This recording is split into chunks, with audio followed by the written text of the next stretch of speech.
Okay, so you've just found the perfect commercial property and there's a demolition clause in the lease. What does that mean? Let's talk about it.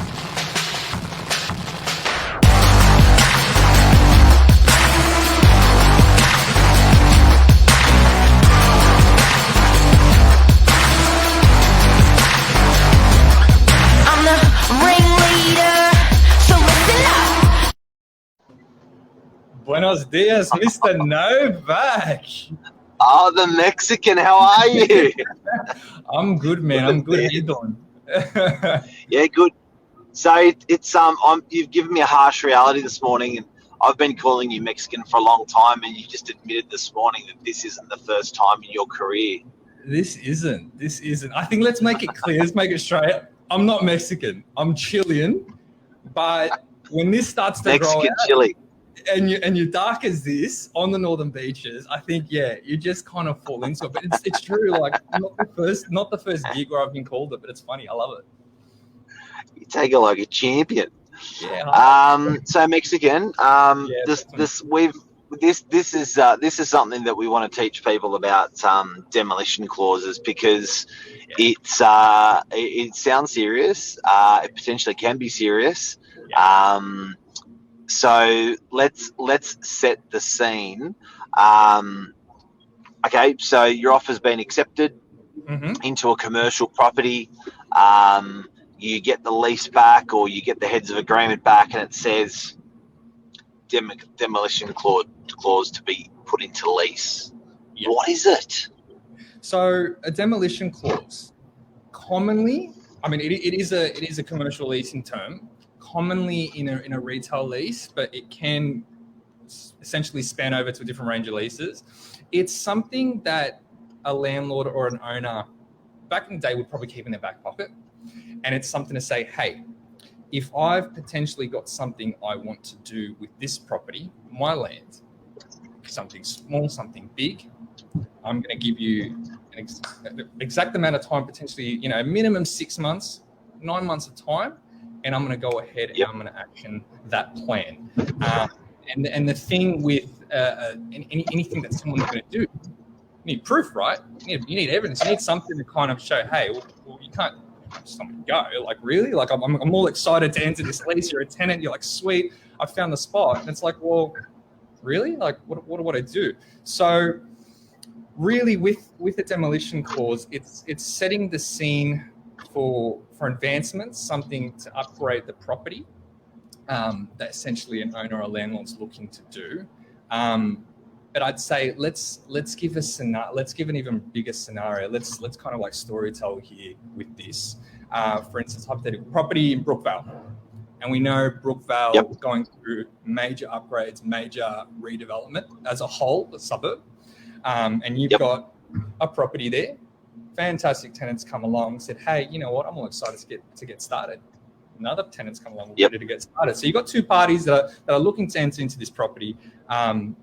They've been hit straight hard though, right from the get-go. Demolition clause in place. The idea for the demolition clause is coming from an idea that spanned years and years and years in the making. Hence, in our title today, a DA. So so just some baby talk. It's baby talk. a 500 meter square block of land. When it was built 50 years ago, it was just two shops. It was single story, and it was just two shops, maybe a residence above. 50 years later, there's been a rezone on the property, or maybe even 40 years later, 10 years ago, there was a rezone on the property, and the rezoning allowed 3 stories.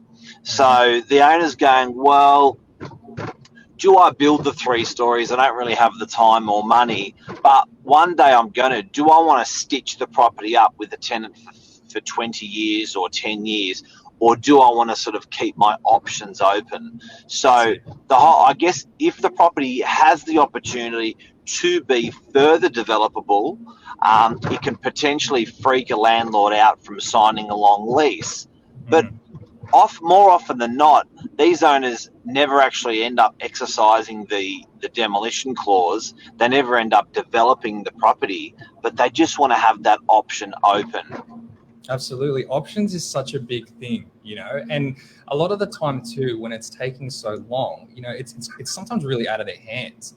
But sometimes too, it's potentially that they don't have the funding at that point in time, So essentially, it looked to say, hey, if someone was to potentially come along and offer me an exemplary sum of money to say, I'd love your site, I'd love to do something with it, it gives that owner to say, beautiful, that'd be great. This is something that I can actually work with. I'd say though, looking at a site, and if you're a tenant looking at a site and you're kind of gauging whether or not that there's going to be a demolition clause, I think a pre-conversation we're having to all of this is signs of the building or the site. It's an underdeveloped site, or it's a site that's aging or is aged. Yep. So it's kind of indication that there could be something that's going to happen here in, further down the track, or is coming up to something.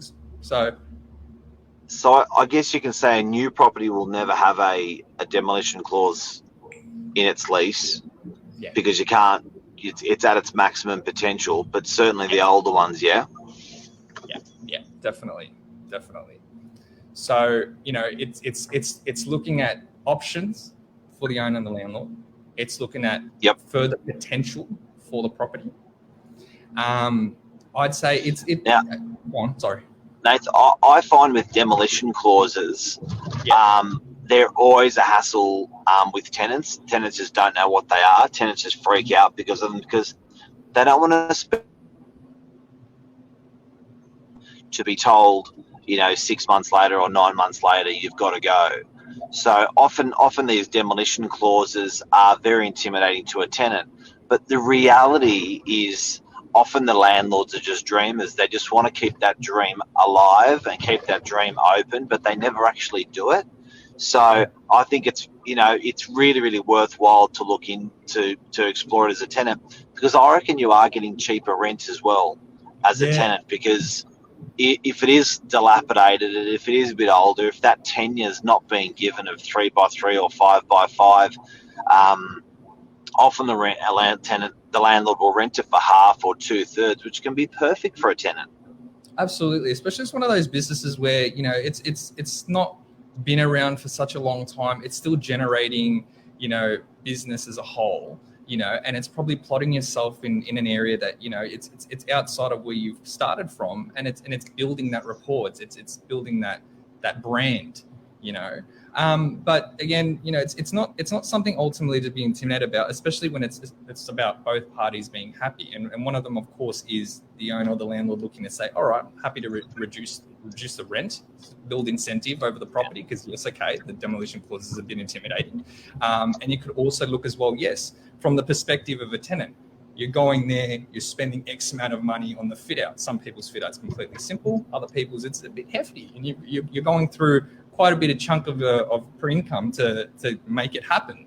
But then as an owner and a landlord, you say, all right, well, if that's the case, I can look to say this: I'm happy to contribute to X amount of your fit out for the sake of the demolition clause, for the sake of my future plans or options that I've got. And that way you don't feel like you've lost out too much. I think if we revert, get cash on the way out. Yeah, exactly. So it's giving that it always comes back to a sense of security, but back to the kind of the story that we were wrapping up from before. It's like, okay, demolition clause, it's clear as day, it's right before you. Okay, come the time that it's to be exercised by the landlord or the owner, giving you a minimum of 6 months, probably any maximum of 9 months. You've got X amount of time to be here. Sorry. Well, it could be layered. Hey, that period can be layered. It can be 6, 9, 12, 18. It can be after the first 3 years of the lease, or after the first 6 years, or 1 year, or 3 years. The rent can change. Like, it can be, it's up. There's actually no set clause, is what I'm saying. It's whatever the parties agree to.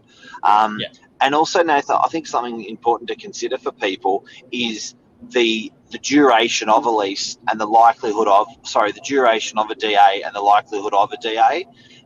These DAs can be in the making for years and years and years, and financing can be in the making for years and years and years. So I think you'll find often it'll push past. So can I give an example? You could have Absolutely. a 3 year by 3 year lease, and on that you could say within the first 3 years, no demolition clause, and within the second 3 year of the lease, there's a demolition clause, but the owner has to give you 1 year notice.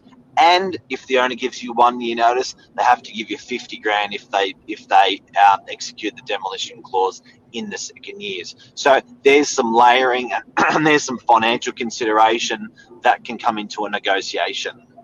Absolutely. It's peeling back the layers, and it's making people feel like they're not missing out or losing out or anything like that. But then, of course, once the landlord, the owner's decided, hey, I've exercised it, I've given you the agreed amount of time, that person then looks to leave, and you've got a building that's going to take 18 months, 24 months. It's a considerable amount of time. But the beauty of it that you can then work with is to say, hey, okay, you've gone for that amount of time, you've gone to build or you've gone to operate somewhere else. How about when it's all ready to go, you can come back. Yeah, you can come back that's to this a big one. Spanking new property, and you can have a say in just how you want it. That's such an incentive. Like, it's incredible. That's a big one. And that could almost be like a holiday period for a tenant, that if they build up they build up a good food business, they could say, look, we're going to pause it for 12 months, build what you need, purpose build. And you may actually even structure that into your lease as well, saying if a new premises is provided, this is the per square metre rate that we all agree to pay. That may help you. Definitely. And that's exciting to think about, it's hard to see it when you're in that moment, like you hit 18, 24 months, you're like, forget it, don't worry about it, I'm off, but when you're given options, people love options. And I think you can agree, in negotiating with people, you give people options, they gobble it up and they go, beautiful, I'm not locked into the one thing, I don't feel like I'm being restricted, and it's a win-win for everyone, Yep. So cool. Yeah, I think we covered a good story today for people. About demolition clauses, guys. If you've just tuned in, they are out there in leases. It means the owner can knock down the property, but there's some really good benefits for tenants, believe it or not. Like much cheaper rent, like some clauses that can get them into a new property after, or and you can sort of understand it from a landlord's point of view, that you don't want to box yourself out by not having that clause in there as well. So that's a story. That's a story. I love it. Mark, it's almost Christmas. You getting ready or what? Oh, you can feel it now. You can feel that December. Hitting December, it was just like, bring it. Like, you could just feel it everywhere. Traffic, shopping centres, people, vibe, crazy. Especially with a big sunny day yesterday. I know, but back to the gloom. You got to really rise above it. Bloody hell. Or in one day, it was just the best day in ages to the shittiest day in ages. It just within 12 hours, it's weird. Yeah, 100%. But yeah, look, guys, thank you so much for tuning in this morning and getting a bit of a gist of what we talk about, what we do on a daily. Mark, pleasure as always. Absolutely. Thanks, Mexican. And if you got any questions, guys, any comments, questions, or topics you want us to talk about, a lot of our content is generated from people's requests. Absolutely. Direct message us or let us know in your comments here. We can talk about it tomorrow. We're in